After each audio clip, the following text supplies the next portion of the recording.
ఇళ్ళు కూల్చి కట్టాల్సిన పరిస్థితి అయితే ఏమీ లేదు.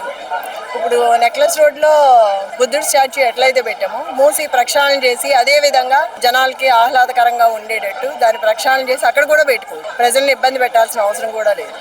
ఉన్న పలంగా 500 కుటుంబాలని రోడ్డున పెడతాను అంటున్నాడు. సో దాని గురించి మీరేమన్నారు?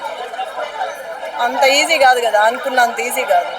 2000 మంది ఉన్నారు ఇక్కడ. 2000 మంది కలిసి అనుకుంటే ఏదైనా సాధించగలరు. వాళ్ళు ఒకే మాట మీద ఉన్నారు. ఎవరు ఏం చేయలేరని అది జరిగే పని కాదు. బడ్జెట్ లేదు అంటున్నాడు, పథకాలు ఇస్తున్నాడు, కానీ పథకాలు అమలు చేస్తాను అంటున్నాడు. బడ్జెట్ లేదు అంటున్నాడు. మళ్ళీ సుందరీకరణ పేరుతో 5,000 కోట్లు తీసుకొస్తాను అంటున్నాడు. అంబేద్కర్ స్టాచ్యూనే 140 కోట్లతో చేశాము. 5,000 పెట్టి చేయాల్సిన అవసరం లేదు. మన రాష్ట్రం మొత్తం బాగుపడిపోతుంది. 5,000 పెట్టి ఎంతో మంది ప్రజలకి న్యాయం చేయొచ్చు.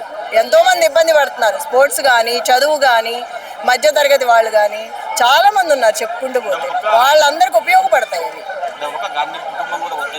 అవును, ఇది మంచి పద్ధతి కాదని కదా అక్కడ వరకు వాళ్ళ నుంచి కూడా వచ్చింది. అదే చెప్తున్నారు. ఇప్పుడు బుద్ధుడి స్టాచ్యూ ఎట్లా పెట్టాం, వాటరు ప్రక్షాళన చేసుకొని జనాలందరికీ చుట్టుపక్కల అందరికి ఆహ్లాదంగా ఉంటుంది. చూద్దాం, అయినప్పుడు ఊరుకోవాలి కదా ప్రజలు.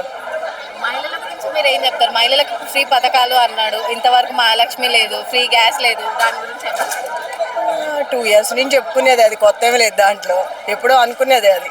ఎన్నిసార్లు రిపీట్ చేసినా అది అట్లా ఉంటూనే ఉంటుంది. అడుగుతున్నారు కదా ప్రజలందరూ, ఇప్పుడు వరకు చేయలేదని. ఇంకోటి ఏంటంటే బీఆర్ఎస్ అంతా ఇప్పుడు డ్రామా క్రియేట్ చేస్తుంది ఇష్యూ పైన అంటున్నారు. ఇదంతా ఒక డ్రామా అని అంటున్నాడు కాంగ్రెస్ నాయకులు. జరిగేది అదే, అనేది అది. ఏదో ఒకటి చెప్పాలి. బీఆర్ఎస్ ఎట్లాగో వస్తుంది, డ్రామాలు చేయాల్సిన అవసరం లేదు. అంటే 15 సంవత్సరాలు మేము ఉన్నప్పుడు అవతల పార్టీ డ్రామాలు చేసిందా మేము చేయటానికి? కాదు కదా, పద్ధతి అది కాదు. ఉన్నదేదో మాట్లాడుకోవాలి. జనాలకి ఏది ఇబ్బంది అవుతుందో అది సాల్వ్ చేయాలి మనం. ప్రజల్ని ఇబ్బంది పెట్టకోకుండా ఎట్లా చేస్తే బాగుంటుంది అనే ఆలోచనతో ముందుకు పోతే బాగుంటుంది.